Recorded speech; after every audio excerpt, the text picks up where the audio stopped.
and make it fun. But we're going to talk about the basics of sonar, including chirp, and side scan and down scan. And then after that, I'm going to show you, as we get into the presentation, I'm going to show you what the structure scan does, what the down scan does, and also I've got some really great pictures that will confirm everything that I've just told you. So, first thing we're going to talk about is everyday garden variety sonar, and there it is. That's all it's doing. It's an upside down ice cream cone. Now, that's just the tip of the iceberg. So let's talk about what Sonar 101 does. The first kilohertz, the first frequency we all use is 200 kilohertz. That means if I'm in 30 feet of water, and this is my boat, and I'm running my transducer at 30 feet of water at 200 kilohertz, I have a 10-foot circle under my boat. Now remember, that's on the bottom. The narrow beam, if you're trying to see something 6 or 7 feet under your boat with sonar, it's very difficult to do because it just ain't there. So we have to remember that we're dealing with a very small beam of sound, and that's where everybody gets into trouble because that's all we had to start with. We didn't have side imaging and down imaging. So guys that wear white uniforms developed that. Anybody know who those guys were? United States Navy. They are the guys that did it. So if you're running sonar and you're running 200 kilohertz, beam of sound under your boat 10 feet diameter. So it's 1 for 3. If you're in 60 feet of water, how big's the circle? 20 feet. We're done here. Y'all have a good weekend. That's it. So here's where we run into a problem. 60% of the power is in the center of the beam. Outside the beam is what I call the halo effect. You look at the moon on full moon at night, you see the halo around the moon. Well, that's kind of the secondary part of the beam, so it's not an infinite beam. It's not like a laser. The beam actually has splatter coming out of it, like if you cook up bacon, and the grease pops out of it. So that's what it's actually doing. There is a line, a circle of sound around that cone as it goes all the way into the water. And that presents a little bit of a problem because people don't understand what they're looking at. So what we want to remember is that beam right there is not infinite. So that's the basic 200 kilohertz beam that we all run. Now, the way we see fish, there's 2 ways to see fish. Number one, if you're moving less than 1 mile per hour, and the fish are going to be lines. And the reason they're going to be lines is what happens is when a fish swims through your sonar circle, when it first hits the beam, it'll just barely be black. And then when it hits the main beam, it'll turn a bright orange or a bright red depending on the screen that you might be on. And that's where it fools everybody because they don't understand that is actually the fish. So when it gets in the main beam, as long as it stays in the main beam, it's going to be a bright yellow. When it swims out of the beam, it turns black again. So if the fish is yellow, where is it? Under the boat. Now the problem is it could be at 60 feet deep. It could be anywhere in that circle. Everybody understand that? But if it's yellow, it's probably right under your boat. Okay? So that's the basics of sonar if you're moving less than 1 mile an hour. If you're moving greater than 1 mile an hour, what are you going to get, anybody? Arches. That is correct. Okay? A fish is shaped like a football. And when the beam rides over it, it puts a what on the screen? Puts a hook. That's what a fish looks like to the sonar. And that's what you're looking at. So if the fish is yellow, it's in the beam. So if I'm moving 1 mile an hour or faster, I get arches. If I'm moving less than 1 mile an hour, I get lines. It's that simple. There's nothing special about it. All right? Any questions on 200 kilohertz? What most of us don't do is we don't run the second beam, which is the second frequency that you can use, is called 83 kilohertz. When you run the 83 kilohertz beam, which you should do, if you run 83 kilohertz, the circle is 1 for 1 on the bottom. So if I'm in 30 feet of water, that circle under my boat is 30 feet diameter. That's 10 feet longer than your boat. Anybody ever dropped an egg in a frying pan? What 2 colors do you see? Yellow and white. Yellow is the 200 kilohertz, white's the 83. That's the easiest way in the world to describe it. Now, why would we do that? Why wouldn't we do that? And what we forget is the machine can see what's in that beam. And is it as good as 200? Absolutely. The advantage that gives us when we're running the technology we've got the ability to change the frequency. Right there it says 200 kilohertz. All you got to do is touch it and you change it to 83. Just like that. So now I'm looking at a 1-for-1. So if I'm in 43 feet of water on 83 kilohertz, how big is the beam? 43. We're done here. Now, there is one thing you need to remember about that, and that is the following. On most units, now, this could be a Humminbird, Garmin, Ray Marine, it doesn't matter. They all do the same thing. The sonar was invented in 1903 by an American to find icebergs. Yeah. In 1911, the French used it to find submarines. Any submarines in Lake Lanier? Thank you very much. Okay, so on my unit, on my live, if I put my finger on the screen and leave it there, I bring up presets. Like in my car, in her car, she's seat 1, and when I get in it, I'm seat 2. So you have the ability to run the two frequency just simply by touching that screen. Put 200 on one side, 83 on the other. The only problem with doing that is they're side by side. Don't do that. We're going to take that screen right there, and we're going to make a new screen, and I'm going to put two frequencies on the same panel, but look what I'm going to do. Stack them on top of each other. Okay? So that's the advantage of running a machine that has the ability to stack them like pallets, like you say, pallets up. So look at all the history I've got there. And the orange box tells me I'm live on that screen. So let's say I want to go to that screen right there, and I want to be able to change the color of the panel. What you can do is you can go in and change the color, and what I do is I make 83 that color. And I can't see the frequency, it doesn't matter. But I use two different colors to distinguish 83 from the 200. Everybody okay with that? It's going to stay just like that until the machine will remember what you set up, and it'll turn it back on, come right back. So if I go here, I don't have to touch the screen. I can go 1, 2, 3, 4, 5. And there's the 83200. So that's why I show everybody the difference in the colors of palette. There are 14 colors of palette. Anybody colorblind? I run into some people that, every once in a while, I run into somebody colorblind. So there are also different colors of shades of just the grays, okay? There's probably what most people that are colorblind, that's what they see. But that's called grayscale, or you can do reverse grayscale. So put one shade and one the other. It's that simple. That's how we can distinguish between the two. And when I go to that three-way screen, they'll held it. So that's the advantage of running the machine with the panels on top of each other. Now, the HDS Lives, all the new live units, the 12s and 16s can run 6 panels at one time. Yeah, 6 panels at one time.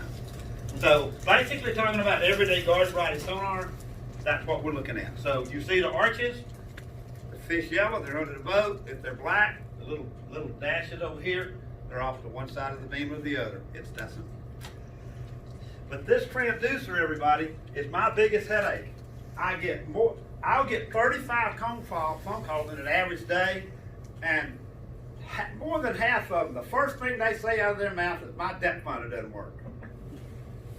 What does that mean? Did it come on yet? Well, I already know what the problem is, because I've done it enough to know they've got a transducer problem. Because that transducer right there costs about $249. And that head unit costs $3,200. If you ain't got 4 tires, you ain't going nowhere. But the problem is they don't put the transducer on the boat correctly. Well, they don't. And trust me when I tell you this, I've even had people say, well, they put it on at Bass Pro. I'm sorry. You never put a transducer on the port side of a boat. Why? Crop wash. Thank you very much. You have to put it on the starboard side. Now you notice on Jacob's boat, he put it right under his engine. There is no cavitation there. Too far to the left, you might get some cavitation. So that's the basics of what sonar does, and they say it hasn't changed over 100 years, and it ain't going to. So that's what we have to understand is what the beams look like. Is everybody okay with basic garden variety sonar? One of the biggest problems I also run into is the consumer doesn't know how and whether or not their depth finder is working correctly. So, I call this the sonar test. Very simple. We'll use about 25 feet of water as our depth. And I'm going to take a 1/2 ounce sinker and drop it right under my transducer. When it goes about 7 feet, I can see it, pick it up, send it to the bottom. If I can see that, my depth finder's working fine. Y'all want to come over here where you can see better? Because I'm kind of in your way. I'm good. Okay. So we have to make sure depth finder's working. So this is a very simple question. Can everybody see their sinker going down? Good. Let me tell you the 3 problems we run into to transducers. Number 1, transducers fail. They typically have a 20-year lock. Number 2, transducers get dirty. We get dirty, you get dirty, I get dirty, car gets dirty, the boat gets dirty, the trailer gets dirty, you wipe everything off except the transducer. So if you go back there, write your name on the back of your truck, guess where all that film and silt and road stuff went? Right on your transducer. Wash it with a soapy washcloth. And the third thing is sensitivity. Don't mess with it. Leave the sensitivity in auto. You start fiddling with it, it's just not going to work well for you. Because you look up in the sky, you see that jet going across the sky right there? What's flying that jet? Computer. Correct. That's a computer. And that's what that is. Leave it alone. Back in the old days, Stevens and I, McRae and all of us other Buck and all the rest of us, Bob. In the old days, we had a sonar, and when we went back up in shallow water, we turned the power down because it'd be too high. And then we come back in deep water, power goes back up. You don't have to do that anymore. It does it for you automatically. Leave the sensitivity in auto. You don't have to touch it. Right there. Auto sensitivity, leave it alone. Right there. Go back one more. You go right to sensitivity and leave it on auto. You turn it up too high, close the screen out, you turn it down too low, you don't see anything. Leave it alone. There's no reason to mess with it. You can tweak it a little if you want to, but there's no reason to. The machine does all the work for you. So those are the 3 things that we have to do to make sure our transducers are working correctly. Anybody got any questions on sonar? Ping speed? Ping speed, leave it alone. I'm sorry. Look on the sheet I gave everybody. If you didn't get one, we got some extra. Put your ping on 18. The ping speed is how fast the ping comes back to the transducer. If you set it up too high, which is the default mode, that's for 400 feet of water or more. Lake Lanier is only 167 feet deep, folks. It's the size of half the size of a football field when you think about it. Yeah, Lanier's not deep. Oh, Lake Lanier's deep. Oh, no. You want to see a deep lake, go to Carter's. It's 543 feet at the dam. You're standing under your boat, and you put your foot over there on the bank, and you look under your boat, and it's 100 feet deep straight down. Leave it. Put your ping speed at 18. You don't need to run it too high. And what is ping? It's how fast the ping comes back to the transducer. You're in 50, 60 feet of water. What do you need high ping for? There's no reason to have it that high. It's set at about 18. Leave it alone. Next question I get is chirp. Is there anybody in this room that can tell me what chirp stands for? Raise your hand. Anybody? Anybody? Yeah, go to the back of the room. Go to the back of the room. Chirp stands for compressed, high intensity radiated pulse. Yeah, you were close. Now, what does that mean? Now, this is a really tricky part about this. This is kind of the fun part of doing this, because every time I do a class, I always get that question sooner or later, what is chirp? Okay? And that's what it stands for, compressed, high intensity radiated pulse. Let me be sure you understand the following. Chirp is still sonar. Now when I say that, that's what I call a 2-dimensional world. If I ride over that chair, I see a blob. If I ride over the chair with downscan, I see the chair. I want to show you a picture of an airplane sitting on the bottom. So that's why the difference is between sonar and downscan and side scan, completely different technology. This is traditional sonar technology. It was invented by an American, and it stands for what?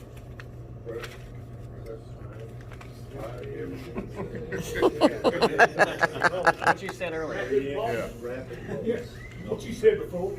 Sound navigation ranging. That's what it stands for. Everybody on there Google. Sound navigation ranging. That's what it stands for. That's all it does. But let me tell you the following. First off, I'm going to tell you that if you're running high chirp, guess how big the circle is on the bottom at 30 feet deep? It's 10 feet. Have you heard that before?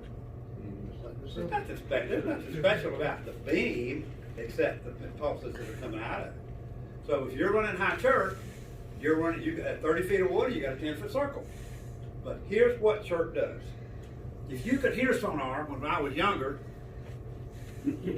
I could hear sonar. That's what it does at 200 times a second. Chirp doesn't do that.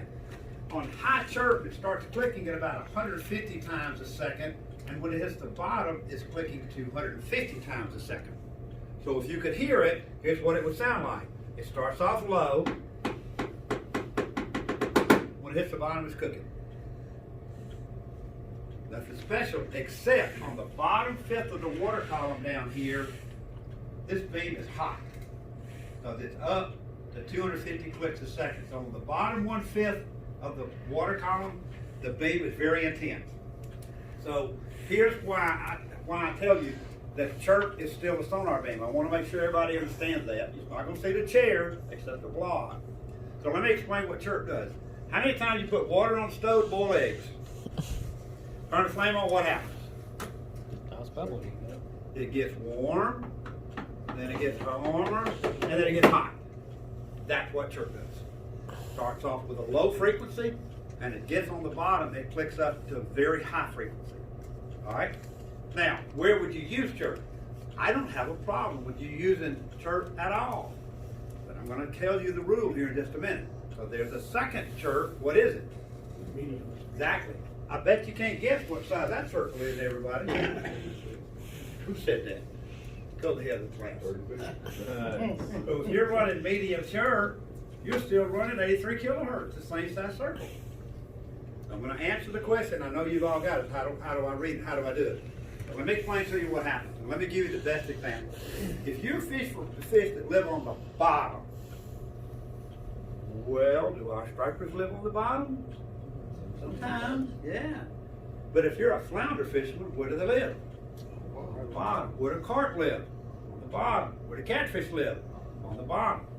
So what happens is, when that beam hits that object on the bottom, it gives a very pristine arc or line. Remember, same technology, less than 1 mile an hour lines, up to 1 mile an hour arches. But you still can see them on both either high or medium chirp or 283. But the arches and the lines are much more pristine. And I'll give you the next best example, because we did this in a test. Because a lot of people would walk into Bass Pro and say, man, I got to have one of them chirp sonar units. What the hell sonar do? What is chirp? I don't know. My buddy said I got to have it. Here's what happens, and here's the easiest way to understand it. We took a brick and put 2 tennis balls, we tied 2 tennis balls to it.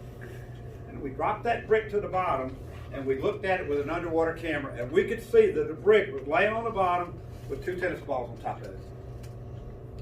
200 kilohertz couldn't see it. High chirp could. High chirp could. That's the difference. Everybody understand? So you see what I mean about the beam being more intense on the bottom? So you can see the fish that are close to the bottom better. So here is, the same thing happens when you change it to medium chirp. So, remember we talked earlier about using the big circle and the little circle at the same time? Do the same thing with chirp. You may like medium chirp, and he may like high chirp. You may like medium chirp at 200 kilohertz, but don't run the same size circle on both screens. Does everybody understand? The simplest thing I want you to remember about chirp is remember the egg. I want 2 beams on the bottom. Is everybody with me? That's all there is to it. And all you have to do it is just simply go into your menu and tell the machine, when you get your double screen, go into your double screen, and you can actually pick up those 2 frequencies and you can swap them. But again, remember everybody, I want you to run 2 circles together. at all times, a big one and a little one. Touch frequency, change it to high chirp. Change the frequency, put it on medium chirp. In order to have 50 kilohertz and low chirp, you have to buy a special transducer. You don't need that. Because low chirp and 50 kilohertz, you're looking for the Titanic. Super deep, 3,000 and 4,000 feet of water, like the guy with wicked tuna. Okay? So that's kind of an example of if we're fishing that deep, then we might go to 50 kilohertz. But you have to buy a special transducer to get low chirp and to get 50 kilohertz. Now, unless you go past 400 feet of water, no reason to use it. Because this machine will shoot to 3,000 feet deep at 200 kilohertz and 83 kilohertz. 3,000 feet deep. Call me if you need that.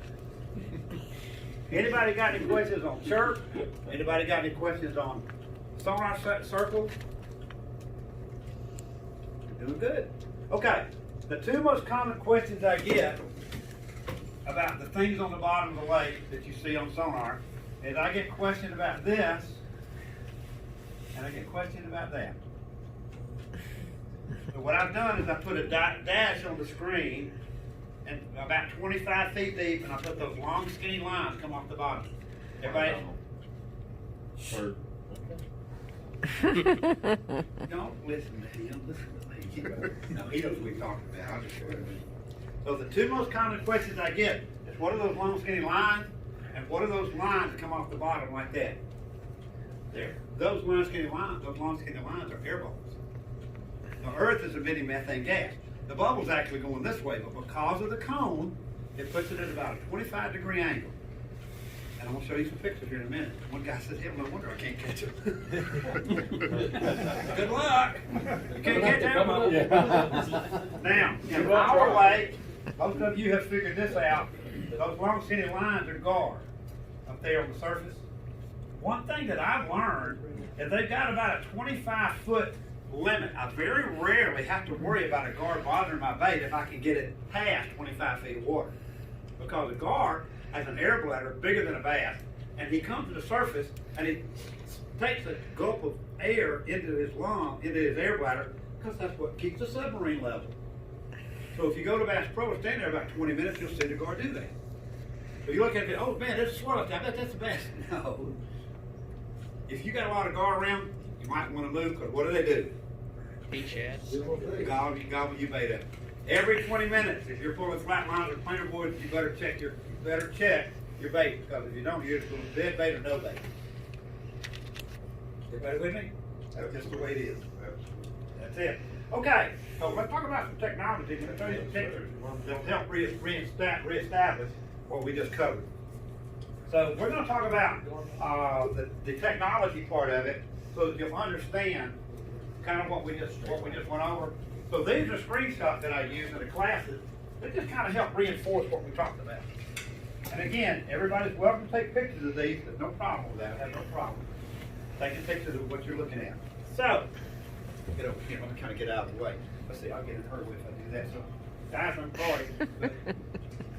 So what we're looking at over here, we're looking at our transducer. That's my biggest problem right there. That transducer's not properly mounted.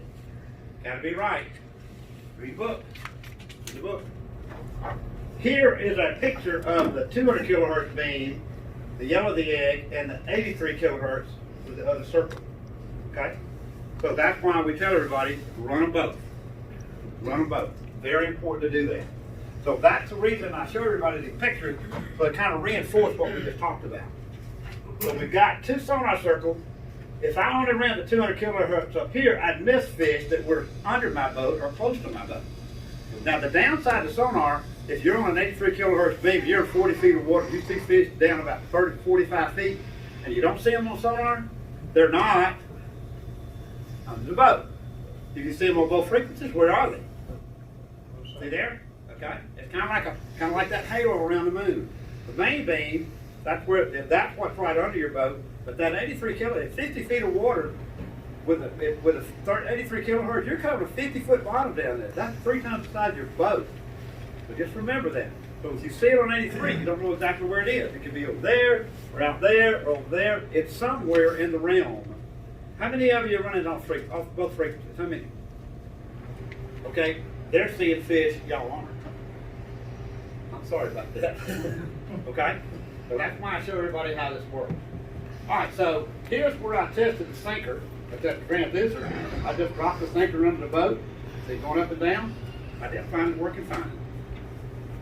Here's a school of bass swimming on the bottom. That's what the bass look like. I'm not moving, they are. And here are the air bubbles coming out of the divers at Georgia Aquarium. So you can clearly see what those air bubbles look like on your machine. And if you look closely on that, you'll actually see the line. Those are the small gar. And little gar will drive you just as crazy as big ones do. Anybody caught a gar? Yeah. I got a question. What was God thinking about when he put the smell in them things? Oh. Okay. All right. So here's our string of bait on sonar. There's a striper just above it. Here's a school of fish over the channel. Arches, yellow arches. They're under my boat. If they're black arches, they're off the outside. These are schools of bass laying on the bottom. And here's some side imaging shots. We'll get into that in a few minutes. But these are the stripers that we're looking for over the standing timber. And then there's the same picture with side imaging. We'll talk about that in a second. So now we'll talk about live sight for just a second. You see this transducer I've got on my boat? It's on the foot of my trolling motor. I can take that transducer and I can shoot forward 80 feet in front of me, or I can flip it and I can shoot down on the bottom and cover 5 times more water. So I'll tell you exactly what those beams look like. I'll show you exactly what they look like. So anybody got any questions on guard body sonar? What about color line and stuff? Good question. Color line is simply a choice, an individual choice. But the reason the color line is there is it allows you to change the color of the screen to adjust it to your eyesight or to a type of day, cloudy day, sunny day, bright day. But the most important thing about the color line, and his question is this right here. See how thick that is right there? So here's what happens. If you have a thick color line like that, and like that, and like that, that's a very hard bottom. Concrete, road bed, hard clay bottom, bridge piling, stuff like that, especially on the bottom. If that color line is very skinny, let's say you pull up in a cove and there's a sand pocket up there. If you pull up in that sand pocket, guess what happens to that beam? The sand absorbs the beam. It's like a sponge picking up water. But what happens is the color line gets very skinny because it doesn't, like, here's the best way to describe it. I'm standing on a concrete floor. I've got a tennis ball in this hand. I let go of that tennis ball, what does it do? Thud. No. Tennis ball, concrete floor, tennis ball. You don't play tennis, do you? No. A tennis ball. So y'all can help Bob out. What does a tennis ball do? Thud. Oh, it go thud. But you take a golf ball and you drop it on a concrete floor, what does it do? Bing, bang. Hard bottom, soft bottom. Do we care? Yeah. Basically, when the whipbacks are spawning, because guess where they spawn? On the sand. Y'all hear the answer? There you go.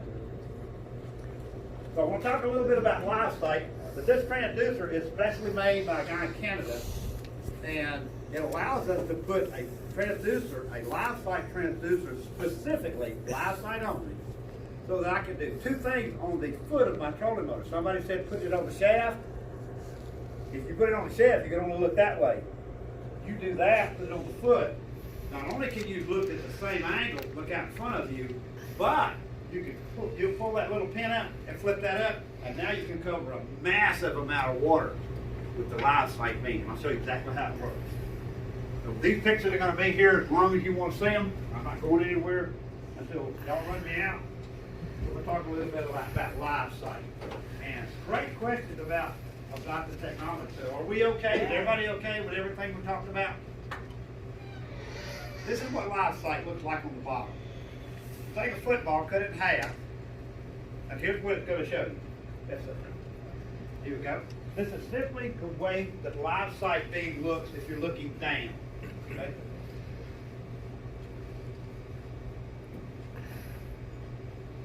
All right. If my boat's sitting right here, and I'm in 30 feet of water, the sonar beam under my boat is only 30 feet diameter, right?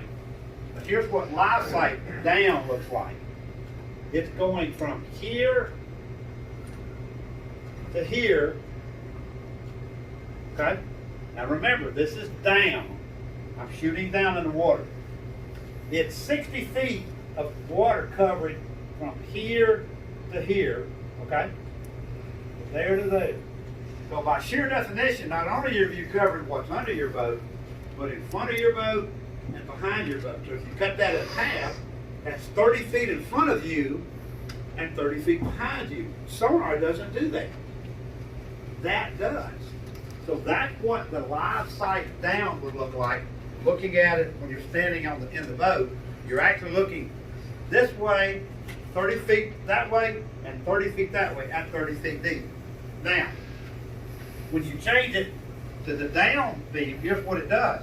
The down, okay, sitting in the water, we got this on our boat, and we change it to down. Here's how much water this, I'm sorry, when we're looking forward, here's what the forward beam looks like. This is live sight forward. Okay? So what it's doing is it's taking the same beam, okay? So here's what live sight would look like. And the distance, 80 feet, you're saying? Or as far It as- shoots out to about 100 feet, and it's a 40-degree beam. So it starts hitting at the bottom, right under your boat. Now remember, this is forward. Down would be this. Everybody with me? Down would be that. Forward, it's shooting straight out in front of you, 90 degrees. Because I'm trying to figure out a way to make it easy for everybody to understand this. This is perfect. So your live sight is seeing everything under your boat and everything in front of you like this. So you take this and turn this forward. Here's the difference between what Lowrance does and Garmin does. Garmin's live panoptics is only a 20-degree beam. The Lowrance live sight is a 40-degree beam. Yeah, it's twice as big. It's exactly the same technology, because when the Navy released this technology, both Garmin and Navico, who owns Lowrance, bought into the patent. So we have the same patent that Garmin has. We don't have live scope yet. But it's coming. So the live scope, you can actually watch a guy dive into the lake like Bill Dance, and you can actually see the dive. We've seen that. We saw that in Orlando 2 years ago when they came out with it. It's really amazing stuff. But it's very limited. They can only see about 70 feet effectively. So is everybody okay with live sight forward? Okay, live sight forward. And that's why I put it on that's why I've got it on the foot of my trolling motor. But some of you may have seen Barry Stokes do the video where he had an aftermarket transducer bracket that he put over the side of his boat. His boat's pointed that way. And he's got a bracket, he's shooting a brush ball over there, and he saw the crappie bite the bait. He saw the bait go down, he saw the crappie grab the bait. If you got time, I'll show it to you. That's what live sight is. Anybody got any questions on live sight? So is that, so like, are you seeing the fish swim around with that? Yes, you can. Yes, you can. There's only one problem with this transducer.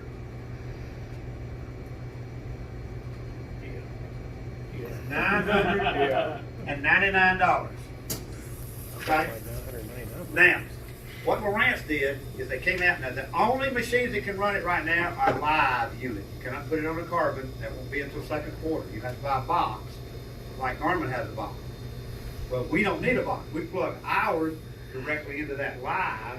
That guy right there's got a quad processor that is much faster, and it can handle live sight, structure scan, down scan, sonar, GPS, all at the same time. Garmin can't do that.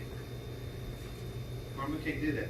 And you plug that transducer right in the back of that unit, and you're ready to go.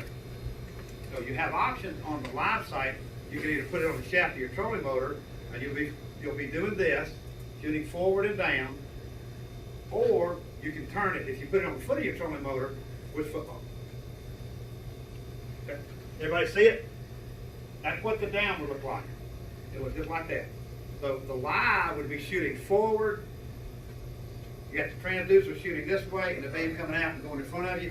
And then I can take it on my boat, I can flip it down, And I don't have to, and now I don't have to change the transducer. I don't have to move it to the bottom of the trolling motor. But here's the problem with that. That's $1,000 transducer, and if you put it on a fully trolling motor, don't pull up right to the dock. Nose first. Bam! You just knocked off a $1,000 transducer. That's the downside to it. It's exposed to the elements, so that's the downside of putting it on the foot of the trolling motor. Right? Did everybody see that? Everybody okay with this? Y'all see it? Question? You mentioned you could put it on a different stand, not on your Yeah. trolling motor. Yes, you can. There's an aftermarket product that Barry Stokes is doing. I'll tell you what, let me get this out of the way, and then I'll show you all the video. Is that okay? Yeah. Let me go ahead and get this done, and then we'll do that. All right, so is everybody okay with the basics of sonar and live sight? There's nothing to it. Forget everything I just told you. I'm sorry, bud. Buck's gonna have a hard time with this one, too. So now, this is what... He already forgot. Yeah, I know, that's all right. That's why he's got a 12-year-old living with a 12-year-old. Forget everything I just told you. This is a totally different technology. This technology right here, again, was invented by the Navy, and here's what it does. We're going to change our depth range from 30 feet to 10 feet. We're going to be fishing, we'll only be fishing 10 feet deep. And this makes it easy to interpret it so that you can take the numbers and make them work out very simply. So the first thing we're going to do is we're going to use the down beam first. And the reason I do that is many of you just have the down scan instead of the side scan. The chirps, some of the units like the hooks, you can, and the HDS, you can get a down scan transducer with sonar in it, and that allows you to have down scan and sonar on the trolling motor. But some of you may have bought one with just a down scan transducer for the back of your boat. Is that okay? And that's what the hooks do. You have that option. So if you're going to spend the money on this technology, get everything. Get the total scan transducer, get the one that's got everything, because it's got sonar, down scan, chirp, and all the technology built into one transducer. So now let's do this. The first beam we're going to do is called the down scan beam. Now remember, everybody, we're only in 10 feet of water. So if I'm in 10 feet of water, this beam right here is 14 feet wide. If I'm running 200 kilohertz, how big is the sonar circle? At 10 feet deep. Only 3 feet wide. So by sheer definition, you're almost covering 5 times more water with the down beam alone. Yeah, the down beam alone. So, and I'm going to show you exactly what it looks like, because nobody will tell you. Let's say we go to 20 feet of water, and we use a down scan. Now we're covering 28 feet of bottom. That's longer than your boat. Yeah. So for every 10 feet in depth, it's 14 feet of coverage. Has everybody got that? So if you go to 30 feet of water, guess how big the beam is? It's 42 feet wide. That's twice the length of your boat. Almost the width of this room right here. Can you imagine being in 30 feet of water, being able to see that much water? Yep. And it's 3-dimensional. I'm going to show you a picture of an airplane here in a minute. Then I'll tell you exactly what the fish look like. I'll let you guys absorb that, and ladies absorb that for just a second.